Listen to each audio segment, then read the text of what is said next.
Con un fraternal abrazo, como siempre, le saluda su amigo José Manuel Marmolejo Delgado en nuestro programa Golpe a Golpe, Verso a Verso, en esta gran estación que es OMV Radio, desde Ecatepec de Morelos, Estado de México. Tenemos como fondo esta otra vista también de un atardecer en la capilla de San Juan, que se ubica dentro de la Casa de Morelos, en Ecatepec de Morelos, Estado de México. Rápidamente nos vamos a hablar de la historia de nuestro municipio, esa historia tan rica, tan importante, del municipio de Ecatepec de Morelos, aquí en el Estado de México. Y nuestra fuente para este tema sigue siendo el libro Efemérides de Ecatepec, de Juan Pablo García Vallejo y Alfonso Bautista García. Año de 1561. Disputa de estancias en la encomienda de Ecatepec. Las autoridades indígenas de Tlatelolco disputan la propiedad de las estancias de Coatitla, Ozumbilla y Tlalco, pertenecientes a la encomienda de Ecatepec. Año de 1562. Construcción de la iglesia de San Cristóbal. La orden religiosa de los agustinos construyó la iglesia de San Cristóbal en honor del encomendero Cristóbal Valderrama, quien murió en 1537. La fiesta del pueblo de San Cristóbal es el día 25 de julio, festejando precisamente al santo patrono San Cristóbal. Fallece Leonor Valderrama de Moctezuma. A la muerte de la encomendera de Ecatepec, su marido, Diego Arias Sotelo, le escribe al rey el 30 de abril suplicándole, ahora que es viudo, le permita conservar la encomienda para sus hijos, ya que son bisnietos del señor que era de estas tierras antes de la conquista. Eran nietos de Moctezuma Xocoyotzin.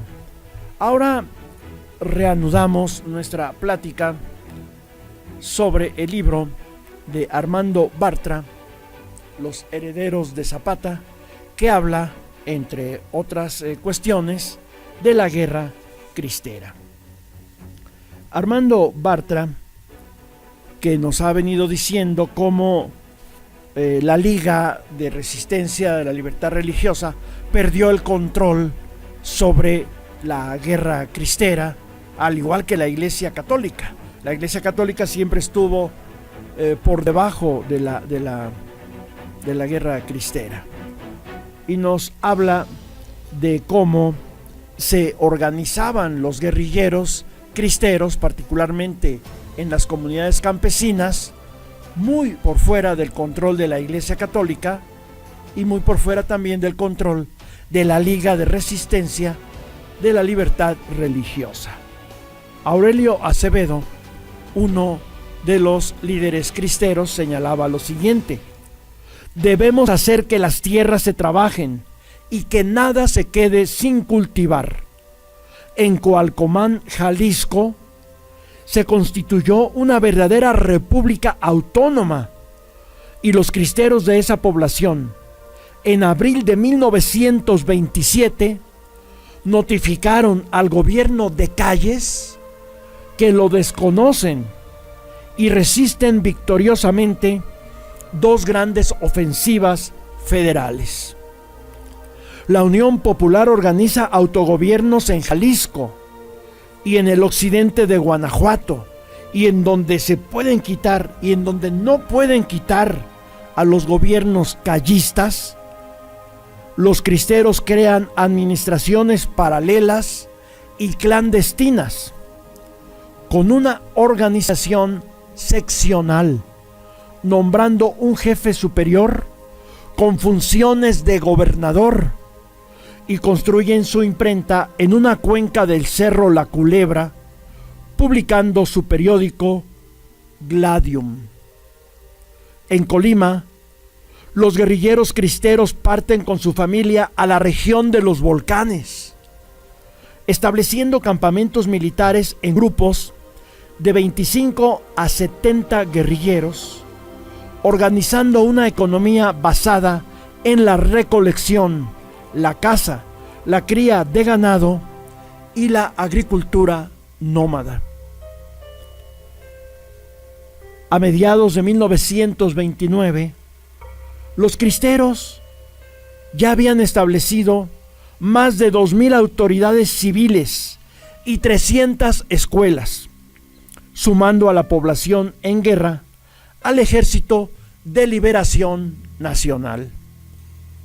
En estas acciones, la Liga no jugó ningún papel y en muchas regiones los terratenientes son hostiles a los cristeros y prefieren abandonar la zona.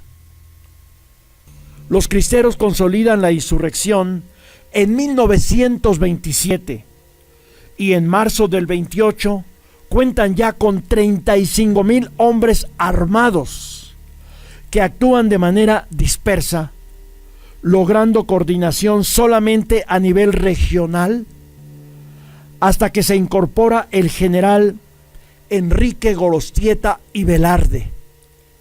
En septiembre de 1927 comienza a existir una coordinación general. El actuar de Gorostieta en un principio abarca una pequeña región, extendiendo su control a 6 estados del centro oeste de México. Ya para mediados del 28 y en la segunda mitad de ese año impone un mando militar en todo el país. En Coahuila, San Luis Potosí, Veracruz, Morelos, Puebla y Oaxaca operan grupos cristeros aislados que declinan o resurgen. A finales del 28, el gobierno emprende una importante ofensiva militar en los altos de Jalisco, intensificando la reconcentración de la población, pero encuentra gran resistencia. En enero del 29 se registraron más de 100 enfrentamientos entre cristeros y el ejército federal en la región de los Altos. El gobierno fracasa, aunándose a este fracaso el debilitamiento de ese frente federal por la rebelión escobarista, teniendo el gobierno que distraer 35,000 efectivos para combatir a Manso y a Escobar, lo que ocasionó el incremento del poderío cristero que infringe contundentes derrotas a las tropas auxiliares abandonadas por el ejército.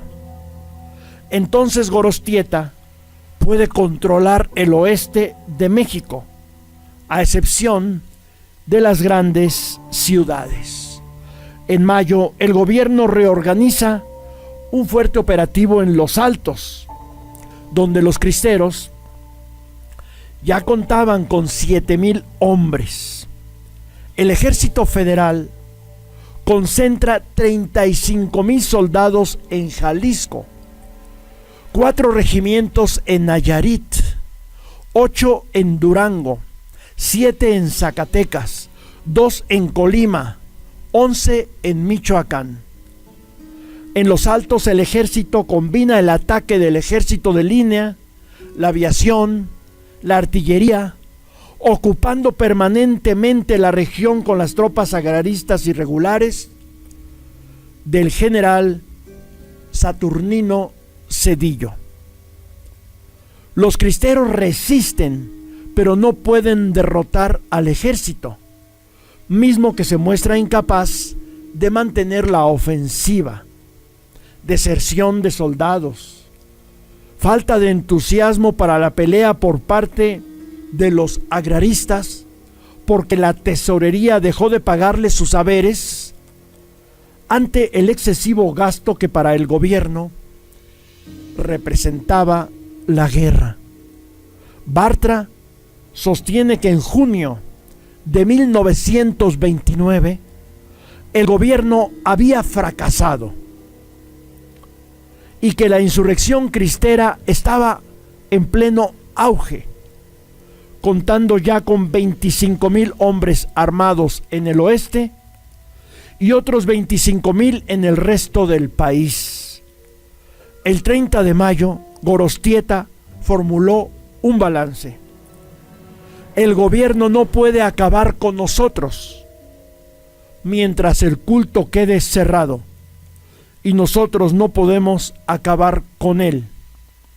Así es que hay un equilibrio. Mientras los cristeros combatían, en junio de 1929, la iglesia negociaba con el gobierno, logrando un acuerdo con este para que se suspendiera la ley de cultos, se restituyeran los templos y se permitiera el retorno de los párrocos. A cambio, el clero se compromete a liquidar definitivamente la guerra cristera. La Iglesia Católica logró sus objetivos y el movimiento cristero, que sostuvo reivindicaciones sociales y políticas, no obtuvo nada, salvo una vaga promesa de amnistía negociada por la Iglesia. Pues esta era la traición de la Iglesia Católica, de la jerarquía católica, que acordaba con el gobierno enemigo del pueblo cristero en contra precisamente de los cristeros, de acuerdo a Armando Bartra. Pero de estos temas tan importantes para la historia de México continuaremos hablando en nuestro próximo programa de Golpe a Golpe, Verso a Verso, desde esta gran estación OMV Radio en Ecatepec de Morelos, Estado de México. Se despide de ustedes su amigo José Manuel Marmolejo Delgado. Muchas gracias por su atención.